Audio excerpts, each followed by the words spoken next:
Hello friends, home cook মঞ্চতে আপনাদের সবাইকে অনেক অনেক স্বাগত। আজ আমার রেসিপিতে থাকছে মদন কটকটি। ছোটোবেলার স্মৃতি ফিরিয়ে আনতে এখন কিন্তু আমি আজ মদন কটকটিটি বানাচ্ছি। এখন সেভাবে কিন্তু দোকানে এটা কিনতে পাওয়া যায় না। তো এই রেসিপিটি বানানোর জন্য এখানে প্রায় আমি 250 থেকে 300 গ্রাম মতো ময়দা নিয়েছি। তার মধ্যে নিয়ে দিলাম 1 চামচ গুঁড়ো দুধ। তার মধ্যে আমি এখন দেব কিছুটা নুন আর দেব কিছুটা চিনির পরিমাণটা একটু বেশি দিচ্ছি, কারণ মদন কটকটি একটু মিষ্টি স্বাদের হয়, খেতে বেশ ভালোই লাগে। আর তার সাথে দিয়ে দিলাম বেশ কিছুটা কালো জিরের পরিমাণটা কিন্তু একটু বেশিই দিতে হবে, তবেই কিন্তু খেতে ভালো লাগবে। আর তার মধ্যে দিয়ে দিলাম বেশ কিছুটা সাদা তেল। এখন এগুলোকে এইভাবেই শুকনো আমি খুব ভালোভাবে মাখিয়ে নেব বা ময়ান দিয়ে নেব। তো ময়ান দিয়ে নেওয়াটা কিন্তু ভালোভাবে খুবই জরুরি। তো বেশ ভালোভাবে কিন্তু এই শুকনো উপকরণগুলো আমি ভালোভাবে মিশিয়ে নিয়েছি। আর এখন দেখুন এইভাবে মুঠো করতে কিন্তু একদম ময়দাটা মুঠো হয়ে যাবে, আবার হাত দিয়ে চাপলে ভাঙা হয়ে যাবে। এই রকমভাবেই সুন্দরভাবে ময়ানটা দিতে হবে। এখন আমি এর মধ্যে দিয়ে দেব অল্প পরিমাণে জল। অল্প পরিমাণে জল দিয়েই এই ময়দাটাকে ভালোভাবে মাখতে হবে। একসাথে কিন্তু বেশি জল দেওয়া যাবে না, এতে করে কিন্তু পাতলা হয়ে যাওয়ার ময়দার ডোটা সম্ভাবনা থেকে যায়। তো আমাদের একটা শক্ত ওর থেকে একটু নরম, মানে মিডিয়াম একটা ডো বানাতে হবে। খুব বেশি যেন শক্ত না হয়, আবার খুব বেশি পাতলা না হয়। সেই জন্য অল্প পরিমাণে জল দিয়ে এই ময়দার ডোটা ভালোভাবে বানিয়ে নিতে হবে।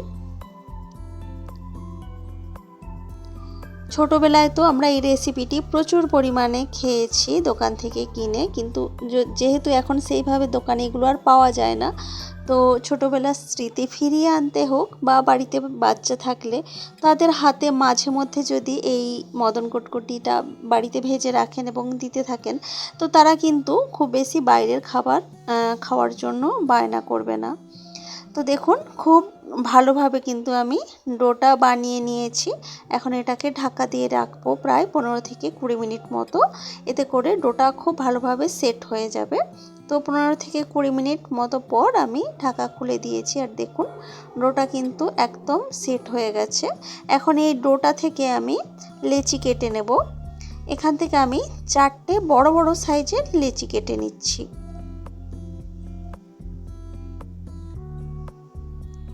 দেখুন বেশ বড় সাইজের আমি 4টে লেচি কেটে নিয়েছি, এবং এটা থেকে এখন আমি গোল করে এরকমভাবে বানিয়ে রাখছি।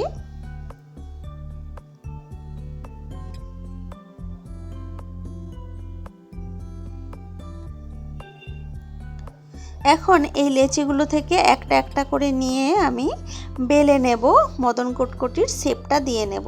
তার জন্য খুব অল্প পরিমাণে আমি ময়দা ছিটিয়ে নিয়েছি, তার উপর ময়দার ডোটা আমি এখন বেলে নিচ্ছি।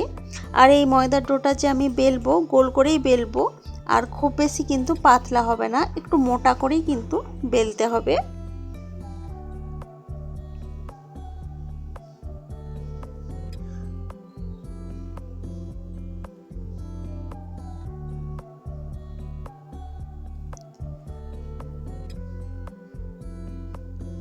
তো আমি এটাকে খুব ভালোভাবে কিন্তু বেলে নিয়েছি। এখন আপনাদেরকে একটু দেখিয়ে দিই কেমনভাবে আমি বেলেছি, কীরমভাবে মোটাটা রেখেছি সেটা দেখিয়ে দিলাম। এখন আমি একটা ছুরির সাহায্যে আমি কটকটিগুলোকে কেটে নেব। তো এখানে প্রথমে আমি এইরকমভাবে লম্বা করে কিন্তু কেটে নিচ্ছি।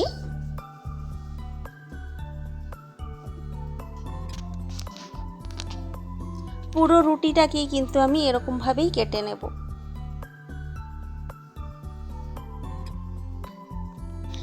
এখন আমি অন্য সাইড থেকেও কেটে নিচ্ছি, যাতে করে চৌকো শেপ চলে আসে। ছোট করে চৌকো করে আমি এই রকমভাবে শেপ দিয়ে মদন কটকটি শেপগুলোকে বানাচ্ছি।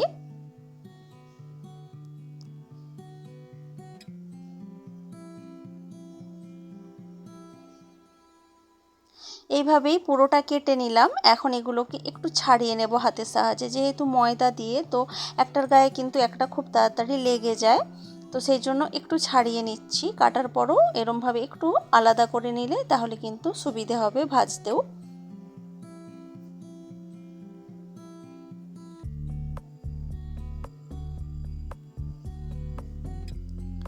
তো এইভাবেই সব কটকটিগুলোকে এখন একটার থেকে একটা আমি ছাড়িয়ে নিচ্ছি। এরকমভাবে আরও যে 3টে আমি লেচি করে রেখেছিলাম, মোট 4টে লেচি করেছিলাম, একটা তো কেটে নিয়েছি, আরও 3টে যে বাকি আছে ওটাও কিন্তু একইভাবে আমি পুরোটাকেই কেটে নিয়েছি, পুরোটা বেলে নিয়েছি এবং খুব ভালোভাবে এরকমভাবে ছোট ছোট করে টুকরো করে কেটে নিয়েছি।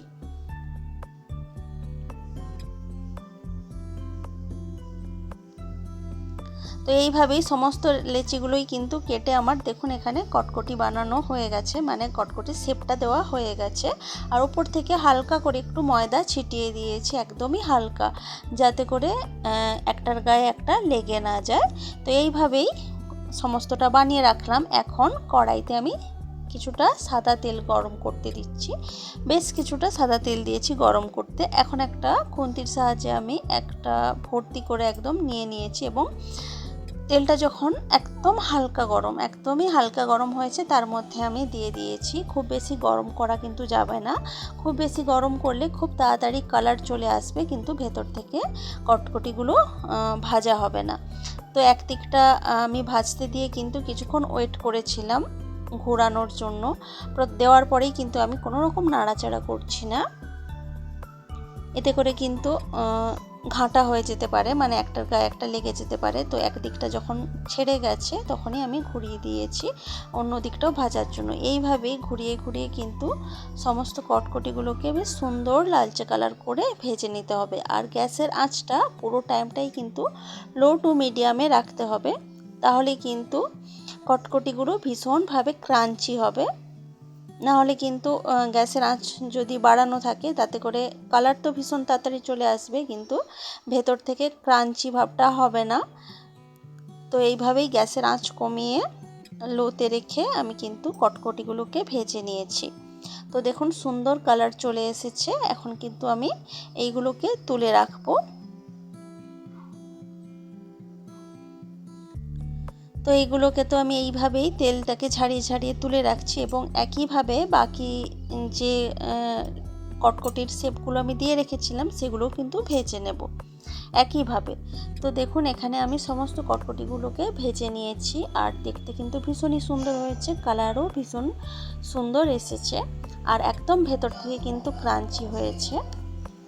তো আর এই রেসিপিটা কিন্তু বানিয়ে আপনারা একটা এয়ারটাইট কন্টেনারে করে রেখে দিতে পারেন।